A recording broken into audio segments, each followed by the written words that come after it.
Varicose వ్యాధితో బాధపడుతున్నారంట. తక్కువ ఖర్చుతో ట్రీట్మెంట్ కావాలి అనుకుంటే ఎవిస్ హాస్పిటల్ని సంప్రదించండి.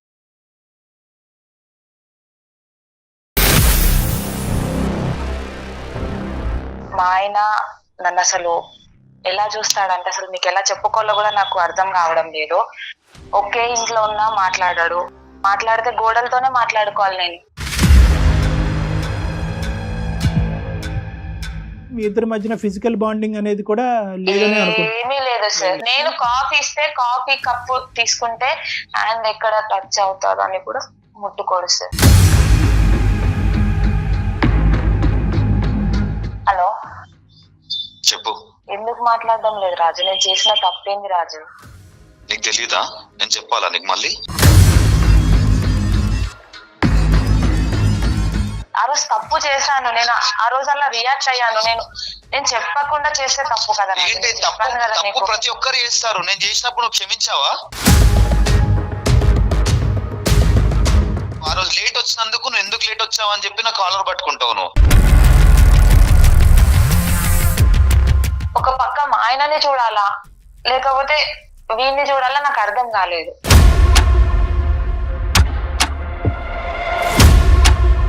కేవలం నా భార్య వల్లే సార్ నేను ఇప్పటికీ తాగుతాను సార్. నేను ఇమీడియట్ గా ఇంకా ఎఫ్ఐఆర్ ఫైల్ చేయగానే పోలీసులు 2 దెబ్బలు కొట్టారండి మా హస్బెండ్ ని.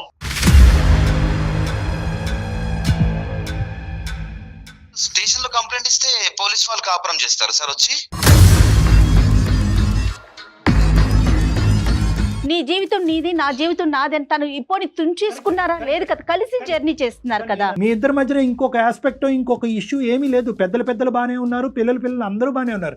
ఒక్క సంఘటన జీవితాన్ని మార్చేసింది.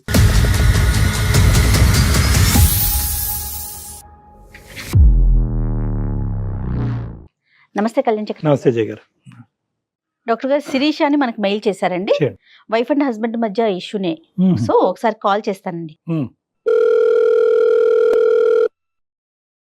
హలో శిరీష గారండి? అవునండి. ఎవరు? నేను జయాని అందమైన జీవితం ప్రోగ్రామ్ నుంచి కాల్ చేస్తున్నాను. మేడం నమస్కారం. మేడం నమస్తే శిరీష. నమస్తే అండి.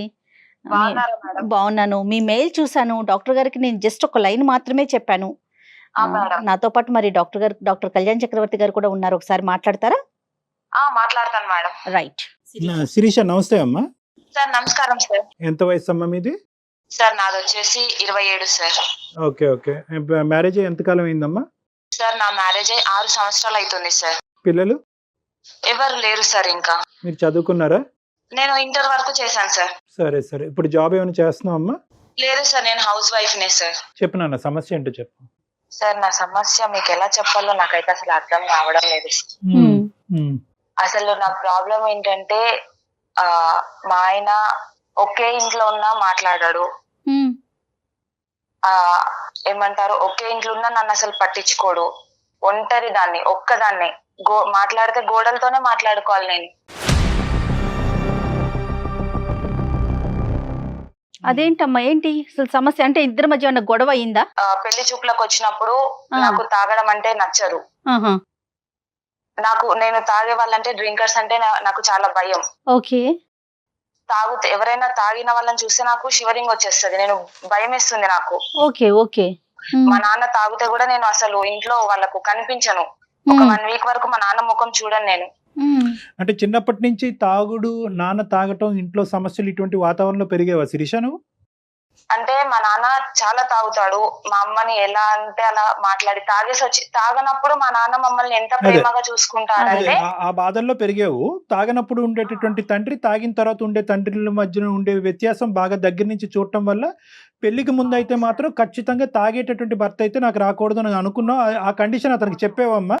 పెళ్లి ముందు అయితే నాకు అలవాట్లు లేవనే చెప్పారు సార్. సరే, ఓకే. అలవాటు అయితే లేదు, ఎప్పుడు ముట్టుకోలేదు. సరే. ఒక రోజు తాగి వచ్చాడు సార్ ఆయన. ఎలా అంటే భయంకరంగా సార్. ఎంతకాలం అమ్మా పెళ్లి అయిన తర్వాత? ఎంతకాలానికి? సంవత్సరానికి సార్. 1 year. ఒక సంవత్సరానికి. ఓకే. అప్పటి వరకు తాగలేదు సార్. చాలా బాగా చూసుకున్నాడు. ఇద్దరు మంచిగా ఉన్నారు. లైఫ్ ని చాలా బాగా ఏది అడిగినా 1 year సరే నాకు happy life. రిస్ట్రిక్షన్స్, నాకైతే ఎలాంటి రిస్ట్రిక్షన్స్ పెట్టలేదు. పెళ్లికి ముందు, పెళ్లి అయిన తర్వాత కూడా నాకు ఎలాంటి రిస్ట్రిక్షన్స్ పెట్టలేదు. చాలా బాగా చూసుకున్నారు. ఎప్పుడైతే ఆయన తాగొచ్చారో నాకైతే చచ్చిపోవడం అని అన్నంత భయం వేసింది సార్ ఆయన తాగి రావడం వల్ల. తాగి రావడం వల్ల, తర్వాత ప్రవర్తన వల్ల అమ్మా ఊగుతున్నాడు, ఊగుతూ పడిపోతున్నాడు, రోడ్డు మీద పడిపోతూ తూలుతూ వస్తున్నాడు సార్. అలా నేను భరాయించుకోలేకపోయాను సార్ ఆయన ఆ సిచ్యువేషన్ లో చూసి. భయంకరమైన ఏడుపు. నాకు ఎవరు చెప్పుకోవడానికి లేరు, ఎందుకంటే నేను ఇక్కడ ఇంట్లో మేము సపరేట్ గా ఉంటాము. వీధిలో వాళ్ళందరూ చూస్తున్నారు నన్ను. అదేలే పడిపోతూ తూలుతూ వస్తున్నాడు. బైక్ పార్కింగ్ కూడా చాలా భయంకరంగా, దెబ్బలు లేవు కానీ కింద పడితే దెబ్బలు తగులుతాయి అన్నంత భయంకరంగా తాగొచ్చాడు మేడం ఆయన ఆ రోజు. వీధిలోనే నేను మా ఏరియా గేట్ ముందే నేను ఆయనను నిలదీశాను కాలర్ పట్టుకొని. ఎందుకు నువ్వు తాగొచ్చావు, తాగనని చెప్పావు కదా, నువ్వు పెళ్లికి ముందు ఇచ్చిన నాకు మాట ఏంది అని గట్టిగా కాలర్ పట్టుకొని అడిగేసరికి నన్ను కొట్టాడు మేడం. అందరూ ఒక్కొక్కరు ఒక్కొక్క మాట అంటున్నారు. నేనేదో తప్పు చేశానని, ఎంత టార్చర్ పెడుతుందో అని. తాగి రాని మనిషి, ఎప్పుడు తాగి రాని పర్సన్ ఇప్పుడు తాగొచ్చాడు అని అనేసరికి నేను జీర్ణించుకోలేకపోయాను. ఇంకొకటి ఏంటంటే, నేను ఫ్యూచర్ పైన నాకు చాలా ఆశలు ఉన్నాయి. నా భర్త ఇలాంటి తాగొస్తే చిన్న చూపు చూస్తారేమో. మా అమ్మని ఎంత వేధించాడో నాకు తెలుసు మా నాన్న. ఇంకా వీధులలో తాగి కొట్లాడుకోవడము రోడ్డు పైన. కాదు శిరీష, ఒక మగాడు ఒక్కసారి తాగొచ్చి తూలుతూ బయట ఏదో పరువు తీసే విధంగా ప్రవర్తించినంత మాత్రాన నీ భవిష్యత్ అంతా కూడా అన్యాయం అయిపోతుందమ్మా. సార్ ఒక్కసారి తాగినోడు రేపు తాగడానికి మళ్ళీ ఎవరు చెప్తారు సార్? ఈ రోజు పర్మిషన్ ఇచ్చాను కదా అని రేపు తాగకుండా ఉంటాడా సార్ ఆయన? అది తొందరపాటు చర్య. దాని నుంచి నువ్వు రియలైజ్ అయ్యావా, లేదంటే ఇప్పటికీ కూడా నేను రియాక్షన్ కరెక్టేనండి అని అనుకుంటున్నావా? నేను రియలైజ్ అయ్యాను సార్. ఫస్ట్ అయితే రియలైజ్ అయ్యాను. తర్వాత ఏమైంది? అయితే నేను ఇమ్మీడియట్ గా మా తమ్ముడికి కాల్ చేశాను. కాల్ చేసి వాడు ఇమ్మీడియట్ గా ఒక 10 మందిని వేసుకొని వచ్చాడండి. అంటే నువ్వు చెప్పడానికి కారణం ఏంటమ్మా? నీ బాధ పంచుకుందామన్నా, లేదంటే అతని చేత మీ ఆయన్ని చెత్తకూడదామన్నా? అంటే అక్క కదా, సపోర్ట్ ఇస్తాడు కదా. నేను చాలా అంటే చాలా వాళ్ళ చేతులలో ఒక బంగారు బొమ్మలాగా పెరిగాను సార్. ఈ 10 మంది ఏం చేశారు? వాళ్ళైతే ఎవరు ఆయననైతే ఏమనలేదు, తీసుకెళ్లి పోలీస్ స్టేషన్ లో పెట్టారు సార్.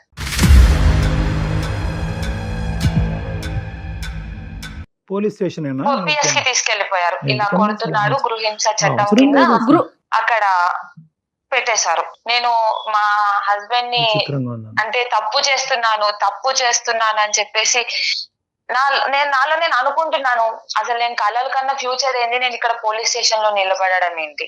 అయితే అప్పుడు మా తమ్ముడు నన్ను చాలా బెదిరించాడు అనమాట.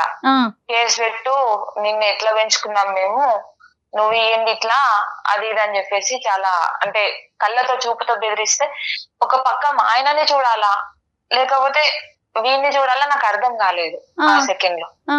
నేను ఇమీడియట్ గా ఇంకా ఎఫ్ఐఆర్ ఫైల్ చేయగానే పోలీసులు 2 దెబ్బలు కొట్టారండి మా హస్బెండ్ ని.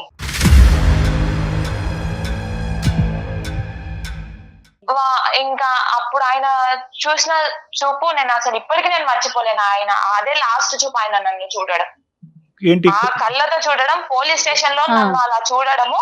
మళ్ళీ ఈ సెకండ్ వరకు కూడా ఆయన నన్ను తలెత్తి చూడలేదు. అదే లాస్ట్.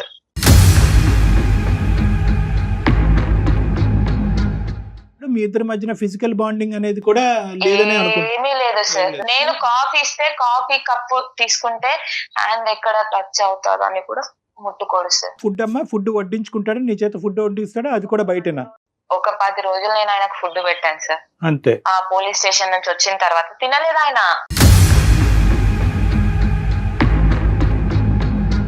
ఇప్పుడు మీ ఇంటికి అమ్మా నాన్నలు మీ తరపున కానీ ఆయన తరపున కానీ వచ్చిపోవటాలు ఏం లేవమ్మా? రాకపోకలు లేవా? వాళ్ళ ఇంట్లో వాళ్ళు వస్తారు. మా అమ్మ వాళ్ళైతే ఎప్పుడైనా ఒకసారి వచ్చి ఇట్లా వెళ్ళి అట్లా వెళ్ళిపోతారు.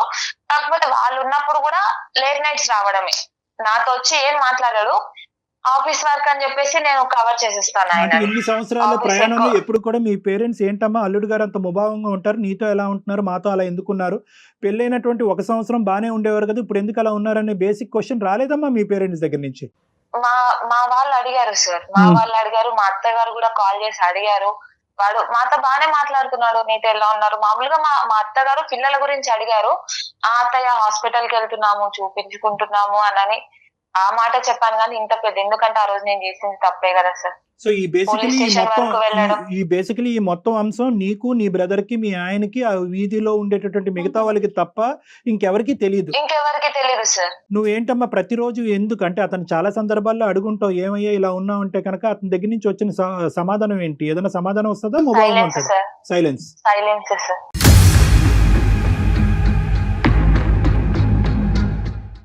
మరి నువ్వు ఏ ఆశతో అమ్మా, అంటే ఏంటి నీ ఆశ ఏంటి? రానున్న రోజుల్లో మనిషి మారుతాడన్నా ఏంటి నీ ఆలోచన ఏంటి, కోరిక ఏంటి?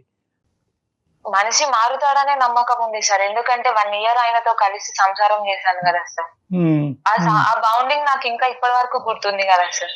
అదే ఆ బాండింగ్ నువ్వు కాలర్ పట్టుకున్నప్పుడు నీకు గుర్తుకు రాలేదు, పోలీస్ స్టేషన్ తీసుకెళ్ళినప్పుడు గుర్తు రాలేదు, మీ బ్రదర్ ని పిలిచి కొట్టించినప్పుడు గుర్తుకు రాలేదు. ఆ సార్, నేను బాండింగ్ ఎలాంటి సిచ్యువేషన్స్ లో పెరిగానో మీకు చెప్తున్నాను కదా సార్. నేను మా ఇంట్లో నేను తాగితేనే నేను అసలు ఉండలేను సార్. నేను మా డాడీతో ఒక 1 week వరకు మాట్లాడాను. ఇంట్లో ఏదైనా చిన్న చిన్న పార్టీస్ జరిగితేనే నేను అసలు నా రూమ్ లో నుంచి బయటికి రాను, నాకు ఆ స్మెల్ పడదు. తాగిన తర్వాత మన లోకంలో ఉంటారు, వాళ్ళది డిఫరెంట్ ఆఫ్ వే, వాళ్ళు ఏం చేస్తారో వాళ్ళకి అర్థం కాదు. అంటే ఏంటంటే నేను బంగారంగా పెరిగాను, మా నాన్న తాగొచ్చినా కూడా అద్భుతంగా బాగా చూసుకున్నారు నన్ను అంటే కనుక ఎస్, ఇది ఇంకా బంగారమైన జీవితమేమో, ప్రొవైడెడ్ నువ్వు ఇంకొక అవకాశం ఇచ్చుంటే. నువ్వు ఆ అవకాశం ఇవ్వాలని ఆలోచించలేదు, తొందరపడ్డావు. ఒక్కసారికే మీరు ఎక్స్ట్రీమ్ గా బిహేవ్ చేసేసారు కదా. అంటే కెటాస్ట్రఫిక్ థింకింగ్ అంటారు మేడం చాలా మంది సార్, ఆడవాళ్ళు.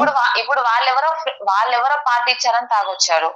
రేపొద్దున ఈయన 10 సార్లు పార్టీ కరెక్టేనమ్మా. రేపొద్దున రాకుండానే అమ్మ, రేపొద్దున వస్తే కనుక, రేపొద్దున ఇలా అవుతాయి కనుక, రేపొద్దున నా భవిష్యత్తు ఇలా అవుతాయి, ఈ ఊహాజనకమైనటువంటి ఆలోచన వాస్తవానికి నిజం అవుతుందో లేదో గానీ అది జరగకముందే నీ జీవితాన్ని ఈ రోజు నాశనం ఇప్పుడు చేసుకుని చూడు, ఎదుర్కొంటూ కూర్చున్నావు. 5 సంవత్సరాల నుంచి నువ్వు ఒంటరిగా మిగిలిపోయావా లేదా చెప్పండి. దీన్ని కెటాస్ట్రఫిక్ ఒంటరిగానే ఉన్నాను ఎస్, మేడం. ఒంటరితనం, మనిషి ఉండి ఒంటరితనం అది ఇంకా దరిద్రం అమ్మ. ఎవరు లేకపోతే ఎవరు లేరు అని అనుకోవచ్చు, కళ్ళెదురుగుంటా మనిషి ఉండి అంతకుముందు 1 సంవత్సరం పాటు అద్భుతంగా జీవితాన్ని అనుభవించిన నువ్వు ఈ రోజు మనిషి ఎదురుగుంటా ఎలా మారిపోయాడు అని చూసినప్పుడల్లా నీకు ప్రతిరోజు ఒక కత్తిపోటు లాంటిదే. చాలా మంది ఆడవాళ్ళకి ఒక్క పాయింట్ చెప్తాను, తర్వాత నువ్వు చెప్పి కానీ, ఉన్న పరిస్థితి బట్టి ఆలోచన కొనసాగాలి అని అంటూ ఉంటాం. దీన్ని యాంగ్జైటీ థింకింగ్ కింద మారకూడదు, కెటాస్ట్రఫిక్ థింకింగ్ అంటారు. ఏదో ఒక ఆలోచన, ఇప్పుడు ఒకటి సంఘటన కనిపించింది నీ కళ్ళెదురుగుంటా, దాన్ని ఏంటంటే ఆ సంఘటన చుట్టూరునే నీ ఆలోచన ఉండాలి కానీ ఈ సంఘటనకి, గతంలో నీ జరిగినటువంటి సంఘటనకి, నీ ఎదురింటి పక్కింటి ఆంటీ ఇంట్లో జరిగినటువంటి సంఘటనలకి ముడి పెట్టకూడదు. దీన్ని భిన్నంగా చూడాలి. దీన్ని అక్కడ చాకచక్యంతో, ఆలోచన శైలితో దీనిగానే మార్చుకోవాలి కానీ అమ్మో మా నాన్న అలా ఉన్నాడు కాబట్టి నా భర్త ఇలా అయిపోతాడేమో, అమ్మో నా భవిష్యత్తు అలా అయింది కాబట్టి ఇప్పుడు నా భవిష్యత్తు ఎలా అయిపోతుందని చెప్పి దీనికి ముడిపడితే కనుక జీవితాంతం భయపడుతూనే సస్తామమ్మ. ఇలా అయిపోతుంది పరిస్థితి. సరే, ఇంతవరకు నేను చెప్పా, మా తరపున నీకు ఎటువంటి సహాయ సహకారాలు చేయగలం. మీరు కౌన్సిలింగ్ ఇస్తారు కదా సార్, ఆయనతో ఒకసారి మీరు మాట్లాడి చూడండి. నాకైతే ఇప్పటి వరకు ఏం మాట్లాడలేదు, నా ఫోన్ ఎత్తారు, నా మెసేజ్ కి రిప్లై ఇవ్వరు. ఆయన వైపు నుంచి ఎలాంటి ఆన్సర్ కావాలి అని మీరు ఎక్స్పెక్ట్ చేస్తున్నారు? ఏం కోరుకుంటున్నారు మీ హస్బెండ్ వైపు నుంచి? మళ్ళీ కలిసి జీవిస్తామని ఒక చిన్న కాదమ్మా ఆశతోనే శిరీష, మీకు ఒకసారి నేను ట్రై చేద్దామని చెప్పి. శిరీష ఒకసారి మాట్లాడదాము. కానీ ఇప్పుడు డాక్టర్ గారు మాట్లాడిన తర్వాత ఒకసారి గానీ లేకపోతే మీ తప్పు గానీ మీరు ఒప్పుకుంటారా? మరి ఒప్పుకుంటాను మేడం, Right. ఖచ్చితంగా ఒప్పుకుంటాను. ఇలాంటి సమస్య వచ్చినప్పుడు భార్యాభర్తలుగా మీరిద్దరు సెట్ చేసుకోండి. మీ ఇద్దరు సమస్య సెట్ అవ్వకపోతే తల్లిదండ్రుల వరకు వెళ్ళండి, తల్లిదండ్రుల వరకు సెట్ అవ్వకపోతే పోలీస్ స్టేషన్కి వెళ్ళండి అని చెప్తా ఉంటాం. నువ్వేం చేసావంటే ఇక్కడి నుంచి అక్కడ దుంకావు. ఓకే సో సరే, ఈ రోజు ఎటువంటి పరిస్థితి వచ్చింది అంటే కనుక, అమ్మో పోలీస్ స్టేషన్కి ఈడ్చుకుని వెళ్ళినటువంటి నా భర్త రియాక్షన్ 5 సంవత్సరాల పాటు వనవాసం చూశాను కదా నేను. అలాంటిది ఇప్పుడు మళ్ళీ తల్లిదండ్రులు తీసుకెళ్తే కనుక ఇంకెలా ఉంటుంది అనే పరిస్థితి. బేసిక్ అంటే ఏదున్నా కూడా చిన్న ముళ్ళు గుచ్చుకున్న, అమ్మ నాకు ముళ్ళు గుచ్చుకుందని చెప్పేటటువంటి అవకాశం కూడా ఈరోజు నీకు లేకుండా పోయింది. దానివల్లే ఈరోజు మా సహాయ సహకారాలు తీసుకోవడానికి ట్రై చేస్తాం. ఒకటమ్మా, ఇక్కడ మనం ఏం చేద్దామంటే కనుక, నువ్వు అపాలజీ చెప్పినా ఏం చెప్పినా కూడా ఫస్ట్ అతని మనసులో ఎక్కడ గాయపడింది అనేది ఫస్ట్ మనం తెలుసుకోవటం ఇంపార్టెంట్. సో అతనికి ఒకసారి అవకాశం ఉంటే ఫోన్ ఇవ్వండి అమ్మా, మాట్లాడదాం. కాల్ చేస్తారా మరి మీరు? మేడం నేను కాల్ చేస్తే లిఫ్ట్ చేయడు మేడం, నేను నెంబర్ చెప్తాను మేడం. రైట్, ఒకసారి నేను నేను కాన్ఫరెన్స్ మీకు లో పంపిస్తాను. పంపించండి, నేను కాన్ఫరెన్స్ లో తీసుకుంటా.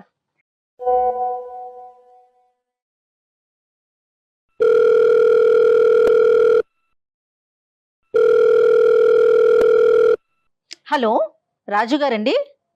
అవునండి, ఎవరు? నేను జయానండి, అందమైన జీవితం ప్రోగ్రామ్ నుంచి కాల్ చేస్తున్నాను. చెప్పండి, నాకెందుకు కాల్ చేశారు? ఏం లేదు రాజు గారు, శిరీష గారు మీ వైఫ్ మాకు ఒక మెయిల్ పెట్టారు. అవును, మా వైఫ్ అండి. ఎస్, ఒక్కసారి నాతో పాటు డాక్టర్ కళ్యాణ్ చక్రవర్తి గారు కూడా ఉన్నారు. ఓకే, జస్ట్ ఒక విషయం మీతో మాట్లాడదాం అన్నట్లుగా కాల్ చేశాను. జస్ట్ మినిట్ అండి. ఏం మాట్లాడాలండి? రాజుగారు నమస్తే అండి. రాజుగారు నమస్తే. డాక్టర్ కళ్యాణ్ చక్రవర్తి అండి. మీరు వర్క్ లో ఉన్నారా? పర్లేదు చెప్పండి. ఏం లేదు.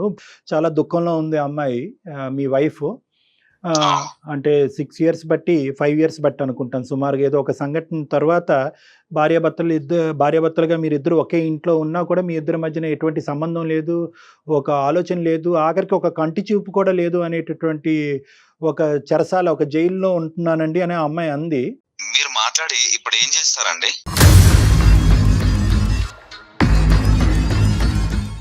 నేనేం చేస్తానని అనట్లేదు రాజుగారు. నేను ఏమంటున్నానంటే 5 సంవత్సరాలు బట్టి కనుచూపు కూడా మాట పక్కన పెట్టండి, కనుచూపు కూడా లేనటువంటి భర్త, నేను దగ్గరికి వస్తేనే చేదరించుకునే భర్త, నా చేతి వంట గాని నా కాఫీ మంచినీళ్ళు కూడా తాగినటువంటి భర్త, ఏ కారణం చేత ఏం జరిగిందో మీకు తెలుసా? అందు గురించే మీకు చేశాను రాజుగారు.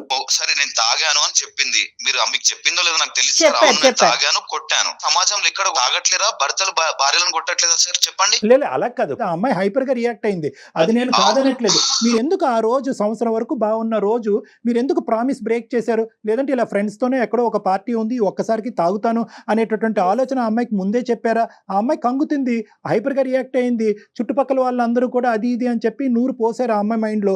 ఆ అమ్మాయి కాలర్ పట్టుకుంది, మీరు చేయి పెట్టి కొట్టారు, వాళ్ళ తమ్ముడు వచ్చారు, పోలీస్ స్టేషన్కి వెళ్ళారు. మీరు ముందుగానే ఎందుకు ఆ అమ్మాయికి చెప్పలేదు? సార్ పెళ్ళైనా ఒక 6 నెలలు నేను అప్పటివరకు నేను ఎంత బాగా చూసుకున్నానో ఏంటనేది అది కూడా చెప్పిందండి తను, మీరు చాలా బాగా. ఒక చిన్న ఒకేషన్ వచ్చి చిన్న పార్టీ ఉండి నేను తాగడం అక్కడ జరిగింది. రాజుగారు దానికి ఎక్స్క్యూజ్ చేయలేదా సార్? చేయలేదా? కరెక్ట్ రాజుగారు మీరు చాలా బాగా చూసుకున్నారని చెప్తా ఉంది తను కూడా, అది అందులో అసలు ఎటువంటి సందేహం లేదు. ఆ పార్టీకి వెళ్తున్నారని చెప్పారండి, పార్టీకి వెళ్తున్నారు ఫ్రెండ్స్ తో, ఇలా తాగే పరిస్థితి ఉంది. ఎందుకంటే ఆ అమ్మాయి ఒక రియాక్షన్ అంతకు ముందు కూడా చెప్పుకుంటుంది, వాళ్ళ ఫాదర్ ఆఫీస్ నుంచి డైరెక్ట్ అక్కడికి వెళ్ళిపోయాను. ఇదంతా తనకి ఇప్పుడు చెప్పే అవకాశం లేదు. అర్థం చేసుకొని చెప్దామని నేను అనుకునే గ్యాప్ లోనే ఓపిక అనేది ఒకటి ఉంటుంది సార్. అది లేనప్పుడే ఏదో ఇలా జరుగుతుంది. కానీ ఒకే అంశం నేను అడుగుతానండి, అంటే ఒకే అంశం, నేను ఒక సింగిల్ క్వశ్చన్ అడుగుతాను, తర్వాత మీరు కంటిన్యూ చేద్దరు కానీ రాజుగారు, మీ భార్య పెళ్లికి ముందు మీతో చెప్పినప్పుడు ఈ తాగుడంటే, సిగరెట్ అంటే నాకు అసహ్యం, ఎందుకంటే దానికి ఉన్నటువంటి బలమైనటువంటి కారణం మా నాన్న తాగినప్పుడు, మా అమ్మ నాన్న తాగి కొట్టుకుంటున్నప్పుడు అది చూడలేక ఇంకా జీవితంలో దాన్ని తాగేటటువంటి వ్యక్తి నాతో పాటు ప్రయాణం చేయకూడదు అనేటటువంటి ఉద్దేశం, ఆ ప్రామిస్ మీ దగ్గర నుంచి తీసుకుందా లేదా? నెంబర్ 1. నెంబర్ 2, ఒకప్పుడు ఇలా ఫ్రెండ్స్ తో పాటు తాగితే మీ వైఫ్ యొక్క రియాక్షన్ ఇలా ఉంటుందని అనుకున్నారా, లేదంటే ఈ ఒక్కసారికి ఓకే అన్నట్టు వదిలేస్తుంది అనుకున్నారా? మీరు ఏ ఎక్స్పెక్టేషన్ తో తాగారు, ఏ ఎక్స్పెక్టేషన్ తో ఇంటికి వచ్చారు? సార్ ఇప్పుడు మీరు తాగడం దాన్ని ఇప్పుడు హైలైట్ చేస్తున్నారా? లేదు హైలైట్ చేయట్లేదు, ప్రామిస్ ని హైలైట్ చేస్తున్నాను. బిఫోర్ మ్యారేజ్ మీరు మాట్లాడుకున్న విషయాన్ని హైలైట్ చేస్తున్నారండి, అంతే. సార్ ఇప్పుడు ఏదైతే నేను తాగిన మాట, ఆమెను కొట్టిన మాట ఇది నిజమే. ఒక చిన్న రిలాక్సేషన్ కోసం అని చెప్పి నేను తాగడం జరిగింది సార్. కేవలం నా భార్య వల్లే సార్. నేను ఇప్పటికీ తాగుతాను సార్, నేను తాగుతాను.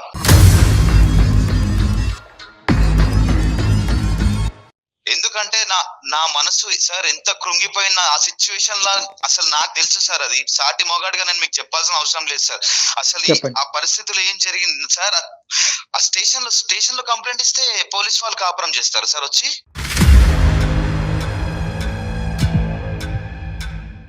స్టేషన్ లో కంప్లైంట్ ఇచ్చింది, వాళ్ళ మధ్యలో నన్ను నిల్చోబెట్టింది, అతను నా మీద నా కాలర్ పట్టుకున్నాడు, నన్ను గెంటేశాడు. అంత మంది ముంగడ నా పరువు పోయింది, నా ఇజ్జత్ పోయింది. ఇప్పుడు సార్ ఒక్కటి సార్, పరువు అన్నా ప్రాణం అన్నా రెండు ఒకటే సార్ నా దృష్టిలో.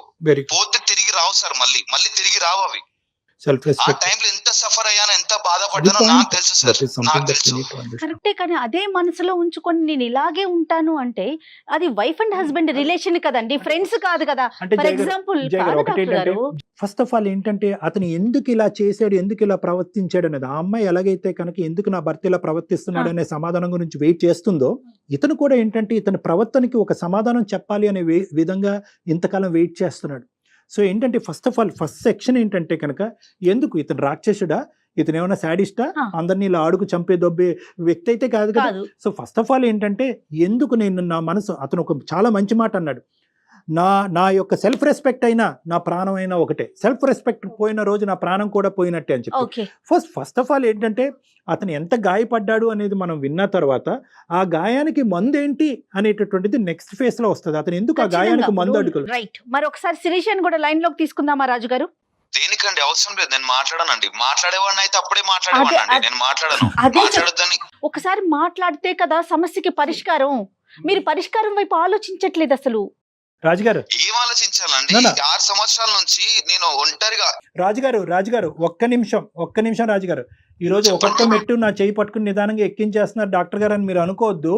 నేను అనేది ఏంటంటే ఈరోజు మీరు ఎంత క్షోభను అనిపిస్తున్నారు. ఆ అమ్మాయి ఒక్కతే అనుకుంటుంది నేనే నరకం అని. మీరు ఎంత క్షోభను అనిపిస్తున్నారు. ఒకే ఇంట్లో ఉంటూ పక్కన ఆడదాన్ని పెట్టుకుంటూ ఆ అమ్మాయి కళ్ళ వైపు చూడకుండా ఆ అమ్మాయిని తాకకుండా, ఇది కూడా నరకమేనండి. అందుగురించి ఇందాక జయ గారికి చెప్పాను, ఇది 2 రెట్లు నరకం. అది ఒక నరకం అయితే ఇది 2 రెట్లు నరకం. డాక్టర్ గారు అట్లీస్ట్ ఎవరికి వాళ్ళు అనుభవిస్తున్నారండి. ఆ అమ్మాయికి ఆ అమ్మాయి, ఈ అబ్బాయికి ఈ అబ్బాయి. అందుగురించి ఈ మౌన పోరాటం ఇక్కడతో ఆగాలి. ఏ కారణం చేత ఇరువురు బాధపడుతున్నారన్నది చూడాలి. సమస్యకు పరిష్కారం సంగతి తర్వాత చూద్దాం. అసలు మీరు ఏ కారణం వల్ల మీరు ఎలా ప్రవర్తిస్తున్నారు, ఆ అమ్మాయి ఈ సమస్యకి పరిష్కారం ఏమైనా వెతికి పట్టుకోగలదా? చెప్పాను కదా సార్, కారణం ఏందో మీరు అడిగారు, నేను మీకు చెప్పాను. మళ్ళీ ఆమెతో మాట్లాడమంటే నేను ఒక మాట్లాడలేను సార్. ఈ పెళ్లికి ఒక మీనింగ్ ఉంది. ఈ పెళ్లికి ఒక సమస్యకి పరిష్కారం కావాలంటే ఒక సమాధానం కావాలి. ఆ సమాధానం అనేది ఇరువురు పంచుకోవటం అనేటటువంటిది ఆ పెళ్లికి గౌరవం. ఇది ఒక పవిత్రమైనటువంటి బంధం. దీంట్లో ఏంటంటే మీ సమాధానం, ఎందుకంటే ఈ ఒక్క ఆస్పెక్ట్ తప్ప మీ ఇద్దరి మధ్యన ఏమీ లేదు నాన్న. మీ ఇద్దరి మధ్యన ఇంకొక ఆస్పెక్ట్ ఇంకొక ఇష్యూ ఏమీ లేదు. పెద్దలు బాగానే ఉన్నారు, పిల్లలు అందరూ బాగానే ఉన్నారు. ఒక్క సంఘటన జీవితాన్ని మార్చేసింది. సో కాబట్టి ఏంటంటే దీని పరిష్కారం వైపు తర్వాత చూద్దాం. ఫస్ట్ మీరిద్దరు ఒకరికొకరు సమాధానం చెప్పుకోండి. ఫస్ట్ ఆ అమ్మాయి ఏం చెప్తుందో వినండి. ఆ అమ్మాయితో మాట్లాడటం మీకు ఇష్టం లేకపోతే మేము ఆ అమ్మాయి మాటను మీకు మీడియేట్ చేస్తాం. ఒక్కసారి ఫోన్ కలవటానికి అవకాశం. ఇప్పుడు మీరేమంటారు? ఫోన్ కాన్ఫరెన్స్ పెడతారా తనకి? ఎస్ పెడదాం. ఇప్పుడు పెట్టి ఆ అమ్మాయి ఆలోచన ఏంటో మీరు వినండి, మీ ఆలోచన అమ్మాయికి చెప్పండి. ఒక్కసారి అవకాశాన్ని ఇవ్వండి ప్లీజ్, మై రిక్వెస్ట్. సరే పెట్టండి. థ్యాంక్ యూ నాన్న, thank you for allowing that. ఏం మాట్లాడుతుందో నేను చూస్తాను. హలో శిరీష.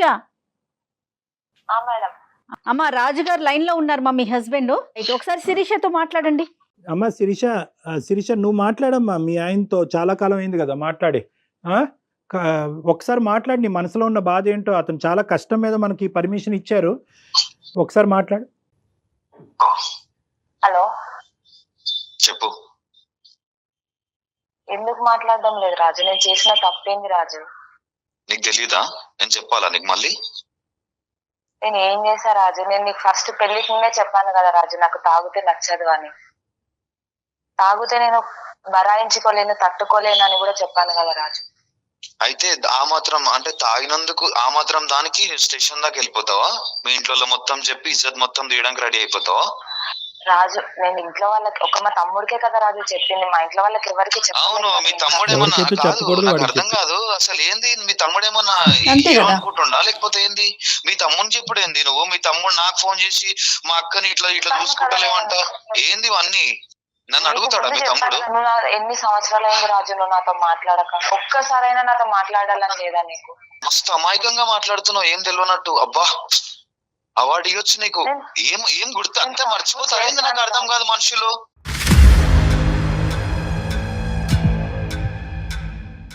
ఏం చేసినా గుర్తులేదా? ఏం చేసినా అని అడుగుతున్నావు మళ్ళీ. నేను తప్పని ఒప్పుకుంటున్నా కదా రాజు, నాతో మాట్లాడచ్చు కదా. ఇగో చూడు శిక్ష, నేను మాట్లాడేవాడిని అయితే నేను ఇంట్లోనే నీతో ఆ రోజే అప్పటికప్పుడు సాల్వ్ అయిన రోజే నెక్స్ట్ రోజే నేను మాట్లాడేవాడిని. అది నాకు ఎంత గట్టిగా గుచ్చుకుందో నా గుండెకి నాకు తెలుసు. అర్థమవుతుందా?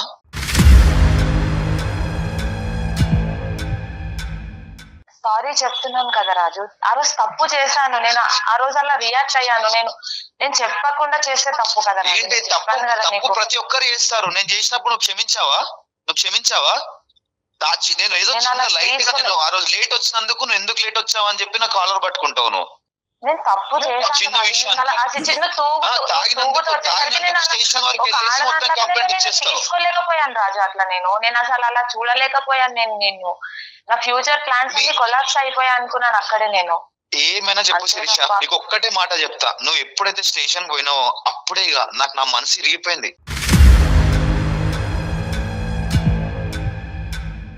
నీ అసలు ఎటువంటి ప్రేమ గాని చూపిద్దామన్నా రావట్లేదు. అసలు ఏం చేయాలో అర్థమైతలేదు. నువ్వు ఏమైనా తప్పు నాదే రాజు, సారీ. నేను సారీ నువ్వు ఏమైనా చెప్పు. ఏం సారీ? సూదితో గుచ్చి అయ్యో తగిలిందా సారీ అంటే ఇన్ని రోజులు బట్టి నీకు రానటువంటి ఒక అవకాశం వచ్చింది. నీ భర్త నీతో మాట్లాడుతున్నాడు. ఇది ఒక బంగారం అవకాశం, దీన్ని సద్వినియోగం చేసుకోవాలి. కాబట్టి మేము అనుకున్నట్టే నువ్వు ఒక అడుగు ముందుకేసి అపాలజీ చెప్తున్నావు, సంతోషం. దీన్ని అన్కండిషనల్ అపాలజీ అంటారు. ఓకే, అన్ని విధాలుగా నా తప్పు అయ్యింది కాబట్టి నా తప్పు నేను తెలుసుకున్నాను, నేను హైపర్గా రియాక్ట్ అయ్యాను, అలా రియాక్ట్ అవ్వకుండా ఉండవలసింది, మా బ్రదర్ని ఇన్వాల్వ్ చేయకుండా ఉండవలసింది, పోలీస్ స్టేషన్కి వెళ్లకుండా ఉండవలసింది అనే విధంగా నువ్వు ఫస్ట్ అది ఒప్పుకోవాలి. అది మనస్ఫూర్తిగా, మా గురించి కూడా కాదు, సుమన్ టీవీ గురించి, అందమైన జీవితం గురించి కాదు, అది మనస్ఫూర్తిగా నువ్వు అది చెప్పాలనుకుంటే ఫస్ట్ ఆ ఆస్పెక్ట్ చెప్పు. తర్వాత నువ్వు ఏం చేస్తే కనుక రాజు మళ్ళీ ముందుకు వచ్చి నీతో పాటు ప్రయాణం కొనసాగిస్తాడన్నది నెక్స్ట్ అడుగుదాం. నీ కోసం, నీ కుటుంబం, నీ సంసారం కోసం అమ్మా, అది దృష్టిలో పెట్టుకొని మాట్లాడు. రాజు చెప్పు. రాజు సారీ రాజు. దేని ఏం సారీ? వాడు నిజంగా పోలీస్ స్టేషన్ వరకు పోతాడని నేను అనుకోలేదు రాజు. నువ్వు లేవా స్టేషన్ లో? నువ్వు లేవా? నువ్వే కదా వచ్చి ఇచ్చింది కంప్లైంట్.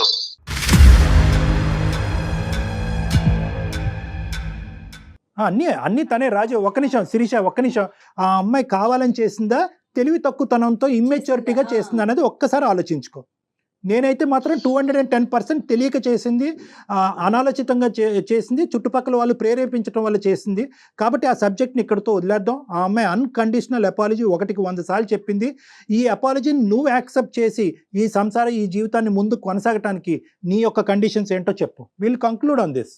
ఎక్కడైతే నా ఇజ్జత్ స్టేషన్ లో తీసిందో అక్కడే వాళ్ళ తమ్ముడు ఆమె ఇద్దరు వచ్చి నా కాళ్ళు పట్టుకునే దాకా అందరి ముందు, ఎక్కడైతే నా ఇజ్జత్ పోయిందో, పరువు పోయిందో, అక్కడే అందరి ముందు వచ్చి నా కాళ్ళు పట్టుకుని నాకు క్షమాపణ అడిగితే నేను క్షమిస్తాను మేడం. సార్ నేను చెప్తాను సార్, మా తమ్ముడిని పిలిపించి ఎలా చెప్పించమంటారు సార్? సారీ. ఇప్పుడు నువ్వు కాలు పట్టుకుంటావు సరే, మీ తమ్ముడు కూడా ఉన్నాడు కదా దీనికి. మీ తమ్ముడు స్టేషన్ దాకా తీసుకెళ్లి అందరు ముంగడు చేస్తే మీ తమ్ముడు కూడా ఉన్నాడు కదా. ఒకటి తమ్ముడు క్షమాపణ చెప్పాలి అనేది ఒకటి, రెండోది ఏంటంటే తమ్ముడు ఏంటి అది పోలీస్ స్టేషన్ లో చెప్పాలా? అవును సార్, పోలీస్ స్టేషన్ లో చెప్పాలి. ఇది కరెక్ట్ కాదు కదా కరెక్ట్ కాదేమో రాజు. ఎక్కడి న్యాయం డాక్టర్ గారు? అంటే నీకు ఎట్లా కంఫర్టబుల్ గా ఉంటే అదేది కరెక్ట్ ఏదో రాంగ్ ఏదో నువ్వు చూసుకుంటావు. అలా కాదు నీ చేతిలో తను జుట్టు పెట్టిందని చెప్పి నువ్వు ఇష్టానుసారం మాట్లాడటం కాదు రాజు. చెల్లెల జీవితం ఇలా అవ్వాలని కోరుకుంటూ ఎవడు చేయడు. ఇంటికాడ చెప్తే సారీ రాజు మీరు కొంచెం ఒక్క మెట్టు తగ్గాలి రాజు ప్లీజ్. ఎందుకంటే నాకు ఒక్క అంశం చాలా బాగా అర్థమైంది. 5 సంవత్సరాల పాటు ఇంత వాడి వేడితో మీరు ఇద్దరు కలిసి ఉన్నారంటే మీ ఇద్దరి మధ్యన ప్రేమ అనేటటువంటి సబ్జెక్ట్ అయితే ఉంది కాబట్టి రాజు ప్లీజ్ రాజు మీరు ఒక్కసారి ఆలోచించండి. ఇప్పటికైనా కూడా ఆ అమ్మాయి అపాలజీ చెప్పింది, తమ్ముడి చేత అపాలజీ చెప్పిస్తానంది, కథ సుఖాంతం అని నాకు అనిపిస్తుంది. ఎవరికి వాళ్ళు ఒక మెట్టు తగ్గితే సంసారం అనేది ముందుకెళ్తదండి. ఇంకెవరు పెద్దవాళ్ళు ఎవరి ఇన్వాల్వ్మెంట్ ఉండదు ఇందులో. ఇంకెవరు అక్కర్లేదు, ఇంకెవరు పెద్దవాళ్ళు అక్కర్లేదు. మీ ముగ్గురు కూర్చోండి. మీరు చెప్పిన దానికి ఓకే మేడం, నేను కాదనట్లేదు. బట్ ఇది మళ్ళీ రిపీట్ అయితే మాత్రం చాలా కష్టం మేడం. రిపీట్ అవ్వకూడదు, మేము తేల్చిన రిపీట్ అవుతాయి. 5 సంవత్సరాలకే ఇంత టైం పట్టింది. ఓకేనమ్మా, all the best Sirisha. Thank you sir, thank you so much sir. నమస్తే. జాగ్రత్త, మెచ్యూర్ గా ఆలోచించు. బాయ్ అమ్మా. Thank you sir, thank you sir, bye sir. Thank you so much Kalyan గారు. నమస్తే.